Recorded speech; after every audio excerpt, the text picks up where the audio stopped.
late breaking. This is WBAL TV 11 News Saturday morning. And welcome back to 11 News Saturday morning. I'm Jennifer Franciotti. Thanks for joining us. Good morning. I'm Lacey Griffith. We'll get to our top stories in just a moment, but first let's take another look outside with Miri. And it looks like we don't need to water the garden because Mother Nature is going to be doing that for us. Yeah, she's going to give you a hand, but she's also going to bring some cold out there. So you may have to bring the plants in Monday night and Tuesday night.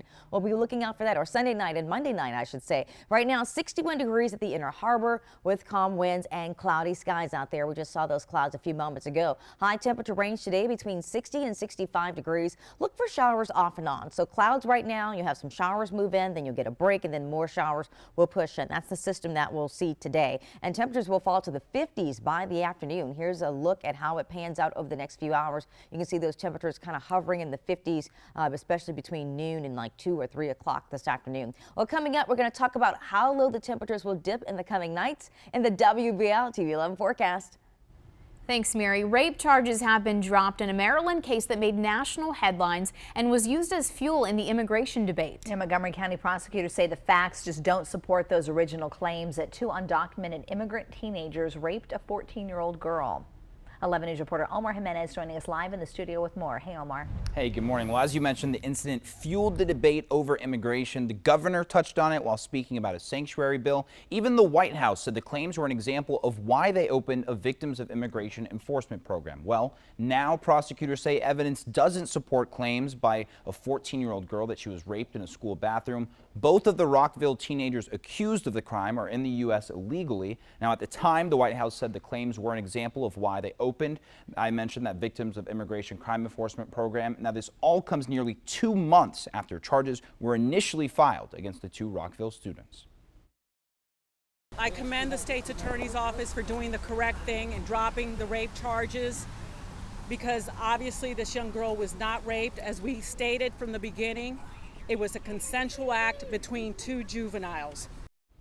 Now, despite those rape charges being dropped, the case is far from closed. Immigration and Customs Enforcement tells the Washington Post they're still pursuing deportation charges against Henry Sanchez Millan back to his native Guatemala. Both he and the 17-year-old now face child pornography charges related to some images exchanged before that bathroom incident.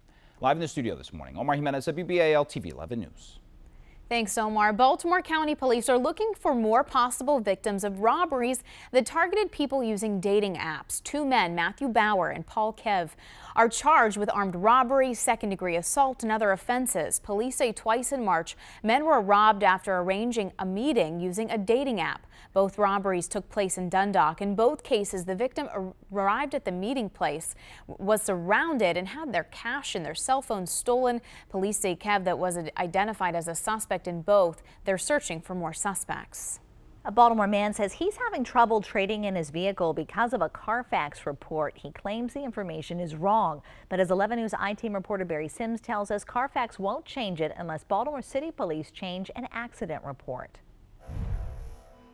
When the vehicle was hit, it was struck at the rim of the tire first. Tyrone Gilmer says this 2016 Ford Explorer, now repaired, is at the center of an airbag dispute involving a Baltimore City police officer and Carfax, a roadblock impacting whether Gilmer can trade the vehicle. That's sad, and that's sad, and we certainly don't want to give anyone the runaround, but the officer at this stage can't verify whether the airbag deployed or not. The accident happened here on Liberty Heights Avenue, not far from Druid Park Drive in Northwest Baltimore. 4 cars involved, Tyrone Gilmer's SUV ending up here on the median strip. He has pictures of vehicles involved in the crash, including his own. Several people went to the hospital. In this police report, the investigating officer put unknown for whether the airbag deployed in Gilmer's Explorer, something he didn't know until months later when he took the SUV to a dealer to make a trade. To my surprise, Carfax has me down as airbags deployed. While Carfax can tell you about a vehicle, a consumer group says the reports can be incomplete. If there's incorrect information on a Carfax report, you can ask them to correct it and appeal to them, but they're not really legally required to correct that information. Gilmer did appeal to Carfax and the officer. He said, I don't remember the accident. I'm not going to change or amend the report. Him changing that report might not be the most accurate thing. The most accurate thing that he knew at the time of this report was that he didn't know if the airbag deployed in that particular vehicle. This letter from the place that worked on the SUV says the repairs did not include replacement of any airbags or reprogramming of any component for the airbag. But Carfax told him, deployed unknown does not mean an airbag did not deploy in your vehicle. Without a corrected police report, a supplement, or a letter from the police department indicating an airbag did not deploy, the accident record will remain the same. Gilmer says it's unfair. I was in the accident. I was in the car. No bags deployed at all. For the 11 News I-Team, I'm Barry Sims.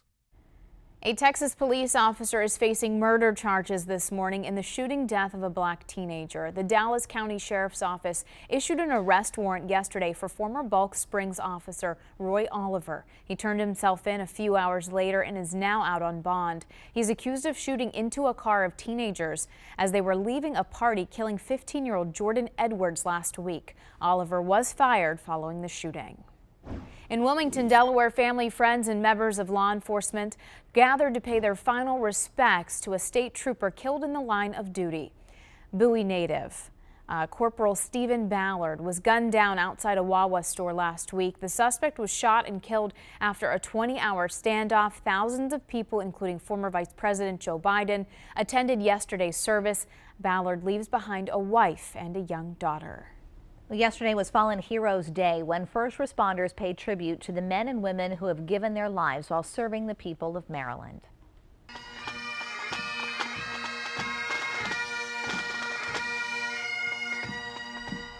The 32nd annual Fallen Heroes Remembrance Ceremony was held at Delaney Valley Memorial Gardens. A firefighter paramedic from Prince George's County was honored yesterday. Lieutenant John Olmschneider was shot to death while responding to a welfare call in April of 2016. And it's such an important event that they have out there. I'm really glad the rain took a break for them yesterday. Absolutely. So many people attended that ceremony. Oh, it is called the Hippest Fashion Show on 4 Paws. Coming up, more on the fashion show that will benefit Barks. If you want to feel good about something, how about fostering? I'm Megan Pringle at the Maryland SPCA. That story is straight ahead. And I'm tracking cooler weather making its way into the region. We'll talk about how the temperatures will dip. Here's a hint, you're needing to whip out the blanket. That's in the WBAL TV 11 forecast.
Now, your WBAL TV 11 weather forecast with meteorologist Mary Marshall.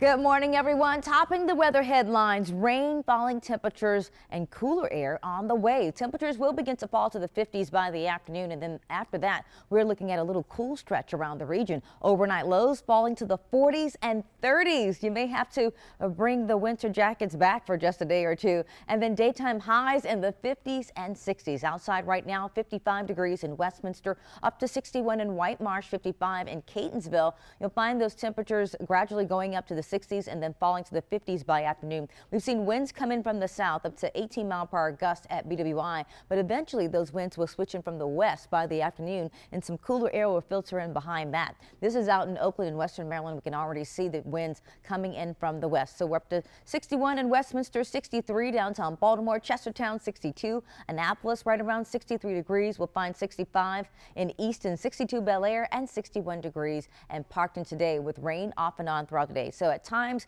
you'll get rain and then a break and then the rain will return. That's the system that we'll see set up today. So we're up to the low 60s by noon, upper 50s by 4 p.m. and 57 by 6 o'clock this evening with scattered showers. There we see that low pressure just spinning around the northeast and mid-Atlantic, dropping some rain along Pittsburgh and also some rain along western Maryland. We also have some advisories that we want to let you know about. There's a coastal flood advisory in effect until 11 o'clock this morning and a small crowd advisory until 11 o'clock this evening.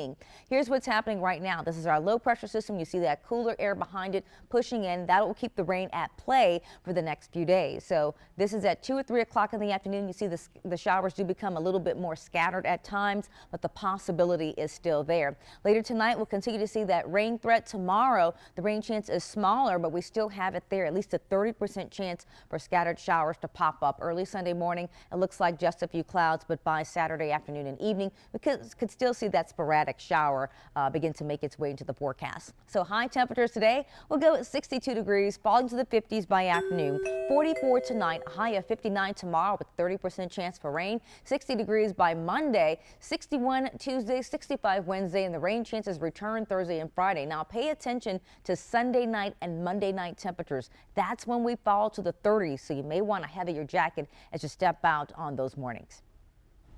Thanks, Mary. The mission of the Maryland SPCA is to take in dogs and cats even if they're sick or they have challenges, but the animals with medical needs sometimes require some constant care. And as 11 News reporter Megan Pringle explains, that's why the shelter relies on the foster program. Molly, you want to come say hi? These are Caroline Esclopez's babies. At least they were. Molly has become a real love bug. This situation was a temporary one from the beginning. It's a little bit bittersweet because I have to say goodbye, but it's also very exciting because they made it. Caroline fosters kittens. She's been caring for these 3 kittens since early March, nursing them back to health. They were very, very underweight. And very weak. Caroline says they were the worst cases she has ever seen, and that's saying something. She's fostered around 100 cats and kittens. Most of the time, they're sick. If you don't do it, they don't have a chance. I mean, these guys, if they hadn't had any foster, there's no way they would have made it. Animal shelters don't have the resources or the staff to care for pets 24 hours a day. That's where fostering becomes vital. The Maryland SPCA is always looking for new volunteers. It's just a little bit of training. They say it is definitely worth it, and they take care of all of the expenses. It takes your time and patience, and we need your communication, basically. We pay for all supplies, medical care, we offer support, we have an emergency hotline if you have a situation you can't deal with. It really is just time. You're gonna find a really good home. You're gonna give them lots of love and joy. Even though Caroline is used to it, this is the hard part. Saying goodbye. You really make a difference when you foster. So even if it's a little bit hard,